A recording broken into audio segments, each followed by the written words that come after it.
On particularly long car journeys, my family sometimes played a guessing game. Before the name of the composer being played on the radio was announced, we would try and name them. The first thing I would try and do is work out the historical period the piece might be from.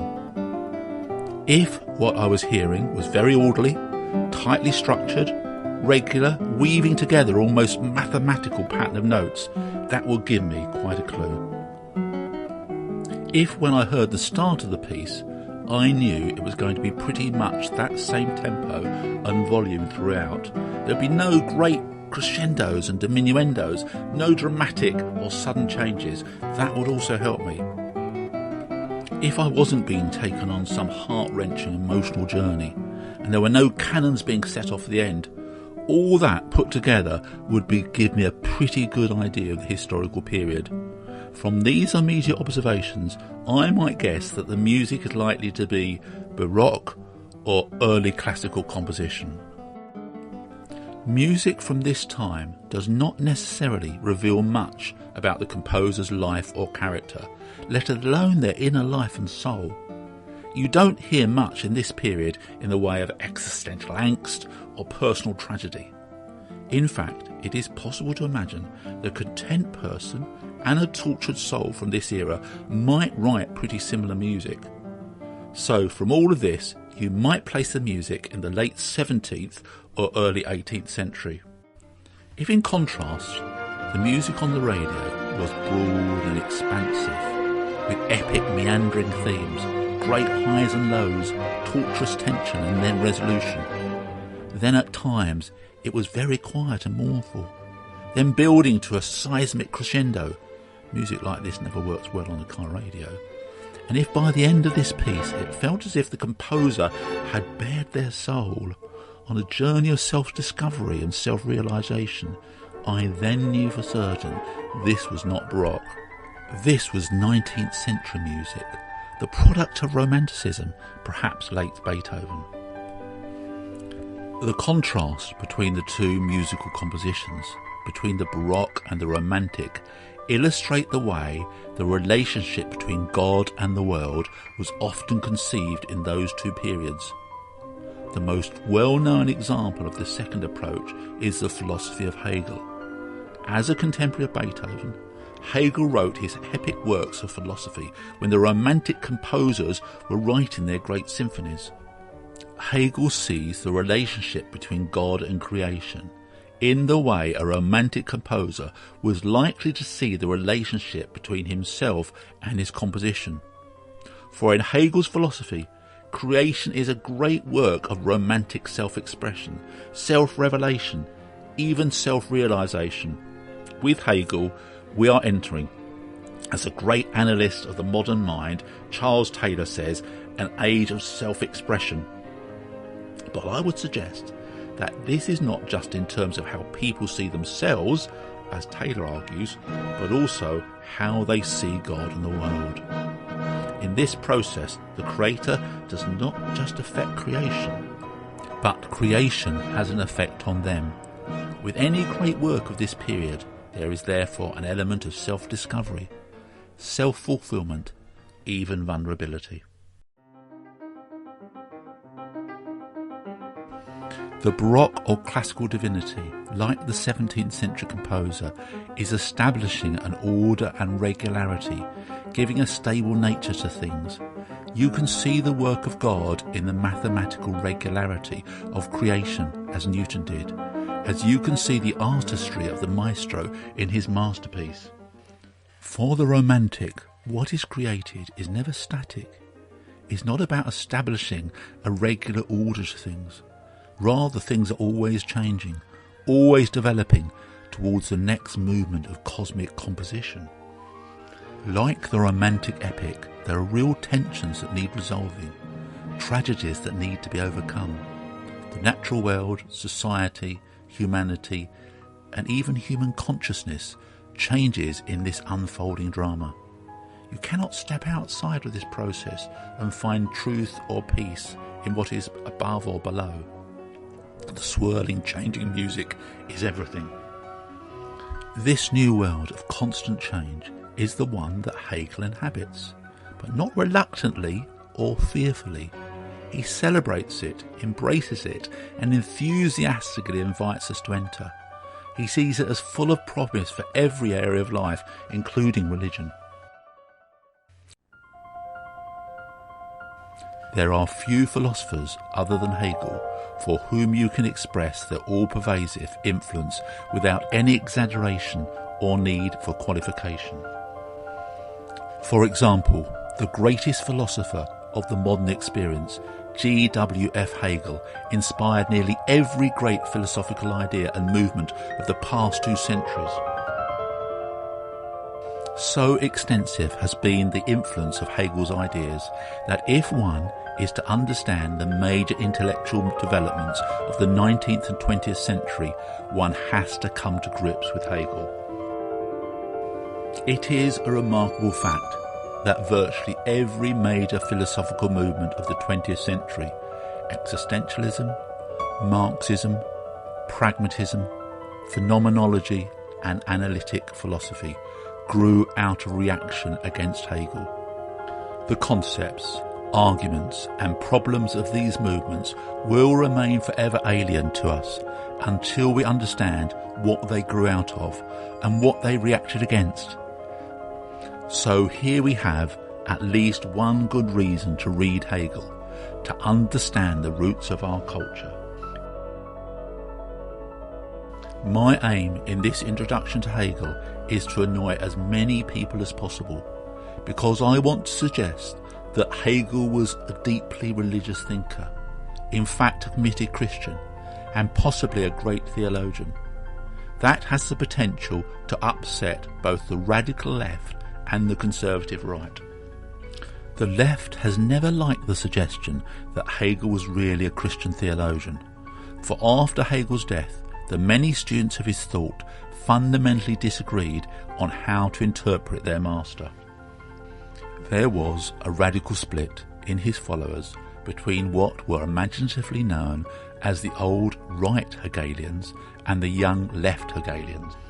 The left included a little-known philosopher called Karl Marx. Marx acknowledged his debt to Hegel throughout his life, calling himself, long after Hegel's death, a pupil of that mighty thinker. The students on the left were determined to read their master's thought in purely humanistic and secular terms. In fact, some believed that Hegel was fundamentally against religion and opposed to Christianity. The prolific essayist and critic of the time, Heinrich Heine, could write in his Confessions in these terms about the effect of first encountering Hegel's philosophy. I was young and proud, and it was good for my arrogance when I heard from Hegel that not as my grandmother thought God Almighty, who lives in heaven, was God Almighty, but rather I myself, living here on earth. He concludes that Hegel's philosophy gave the most formidable support to all forms of atheism. Even today, some highly regarded scholars of Hegel's thought are still convinced that the left best understood his philosophy. The problem is that their master had a tendency of saying things like this: God is the beginning of all things and the end of all things. Everything starts from God and returns to God. God is the one and only object of philosophy. Its concern is to occupy itself with God, to apprehend everything in God, to lead everything back to God, as well as to derive everything particular from God, and to justify everything only insofar as it stems from God and is sustained through its relationship with Him, live by God's radiance, and has within itself the mind of God. Thus philosophy is theology, and one's occupation with philosophy is of itself the service of God. To add to that, Hegel begins his philosophical logic with these words: the objects of philosophy, it is true, are upon the whole the same of those of religion. In both the object is truth, in that supreme sense in which God and God only is the truth. The left, though, would not take their master at his word. All this, they insisted, was just his public face. In private he would never say such things. The problem is, we now have a good deal of Hegel's private correspondence, and it sounds pretty similar to what he said in public, proving that it's not just religious believers who try to deny the undeniable. Hegel's earlier work is commonly called his theological writings, and understandably so, for they consist of a life of Jesus and a number of works discussing the nature of Christianity. Those who want a secular Hegel will also tell you that these early theological writings are really not what they seem, that they are really opposed to religion and faith. But more of that later. Why would taking Hegel at his word and seeing him in terms of a philosophical theologian upset the religious conservative as well? Surely it would greatly please them to know that the most influential intellectual in the modern world was a committed Christian. Should they not be celebrating that fact? The most famous theologian of the 20th century, Karl Barth, once asked, in astonishment, probably with his tongue firmly in his cheek, why did Hegel not become for the Protestant world something similar to what Thomas Aquinas was for Roman Catholicism? But no, the conservative would be just as unhappy with seeing Hegel as a Christian theologian as the Marxist would. This, I believe, is because Hegel represents a Christian tradition that has largely disappeared, or if it's still there, is rarely noticed. If you look at Hegel's ideas from the perspective of the Christian tradition that now largely dominates the church, Hegel's form of Christianity would hardly be recognised. He would definitely not be considered a Christian thinker. As we will see, this is a very strange state of affairs, because Hegel believed in all the things that Christians are meant to believe and that the rest of the world thinks unbelievable. For example, he believed in the Holy Trinity, 3 persons in one divine substance, the Incarnation, God becoming human, divine providence, etc., etc. Some of the students I have trained for the priesthood probably believe less Christian doctrine than Hegel did, but for some reason many still doubt his genuine faith. So the approach I'm going to adopt will take Hegel at his word, as a religious thinker, and will upset, I'm sure, all and sundry. One unusual conclusion we can draw from all this is that the most influential thinker of the modern world was a Christian theologian. I am not alone in this conclusion, as the most exhaustive study of Hegel's intellectual development to date concludes that we should remember that although Hegel is known primarily as a philosopher, he was basically a frustrated theologian. One thing that makes Hegel's thought pretty well unique, and something we will examine later, is the fact that not only did his philosophy indirectly spawn the most anti-religious regimes of the 20th century, but is also largely responsible for a renaissance in Christian doctrine over the last 50 years. How can one author be such a constructive influence in modern theology, and also the root of Marxism, Leninism and Maoism?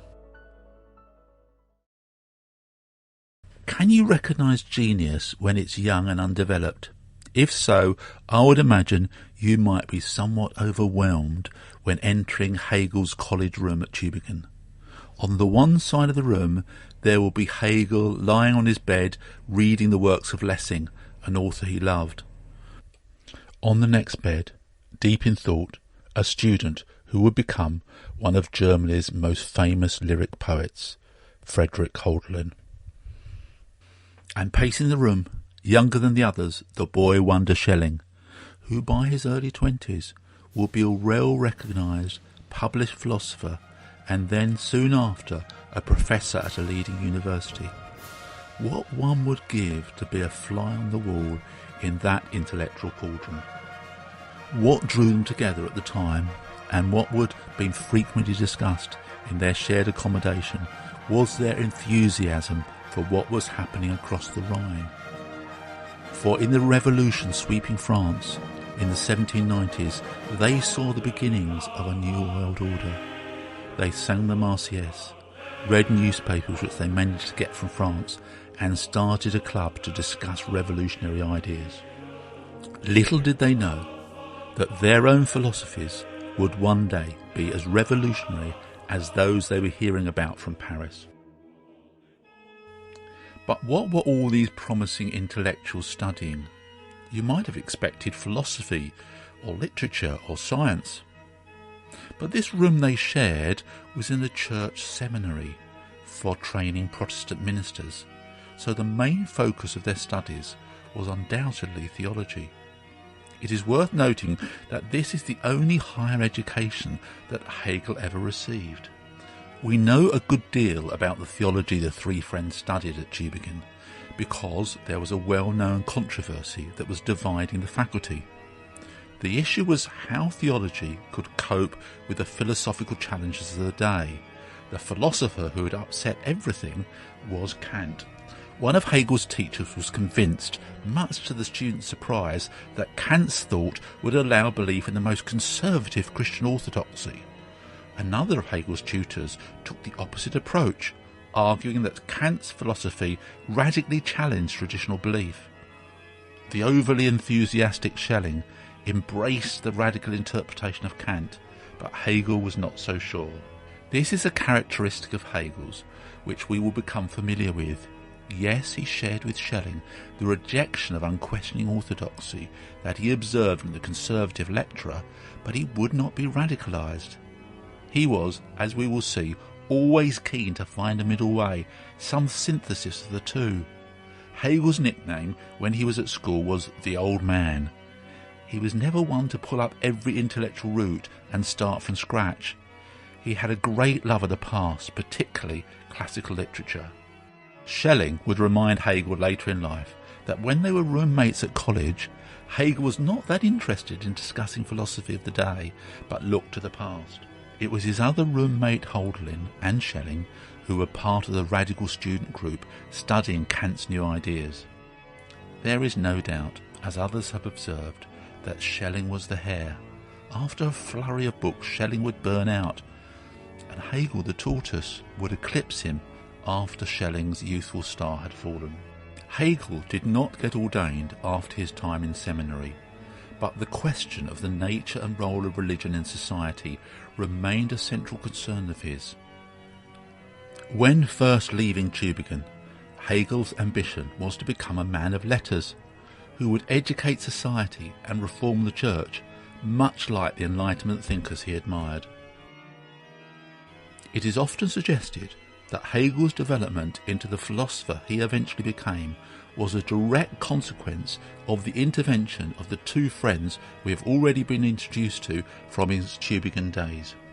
For example, in 1796 he moved to Frankfurt to be with Hölderlin, and with this move the direction of Hegel's interests began to change. Before that time, when writing about religion, for example, Hegel's concerns had largely mirrored that of the Enlightenment. But with Hölderlin, who was involved in the first stirrings of German Romanticism, Hegel became more sympathetic to Hölderlin's Romanticism. Hegel's next move was to Jena in 1801, where he became close to Schelling, who was by then a published and well-recognised philosopher in the university. It was while engaging with Schelling's work that Hegel decided to write philosophy himself, his seminal work being The Phenomenology of Spirit, and this became the basis for his mature philosophy. But before he got an academic post in philosophy, he had a variety of different jobs, for a time being a newspaper editor and then a headmaster. His academic dreams eventually materialised when he became a professor of philosophy in the newly established University of Berlin.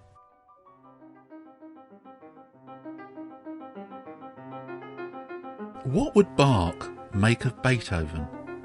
If all you had known was Baroque music, listening to the music of the mature Beethoven might at the very least have been somewhat disorientating. Where is the familiar regularity and symmetrical structure that we talked about at the beginning? Everything seems in flux. All the familiar things have gone. This composition is revelling in the dark and the disordered, then soaring to new heights of the sublime. At first, the Baroque composer is unlikely to know what to make of it. Encountering 19th century thought can be as equally baffling if you're used to the order of the 18th century. The philosophy we encounter in the 19th century is not trying to find the underlying structure in things or the regularity of nature. All that has gone.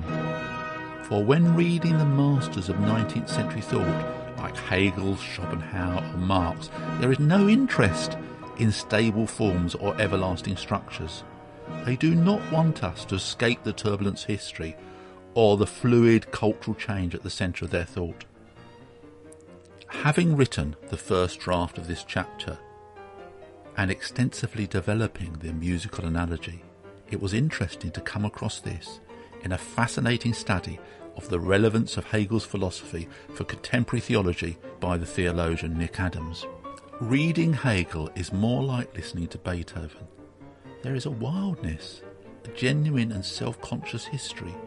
For one's foremost question to be, what is Hegel's conclusion, is as crass as to press fast forward on the remote during a Beethoven symphony. The length and the manner of composition are not ephemera. They are central to the kind of thing they are, and need to be attended to. Hegel's works are long for the same reason that Beethoven's are. There is just a lot of development in them.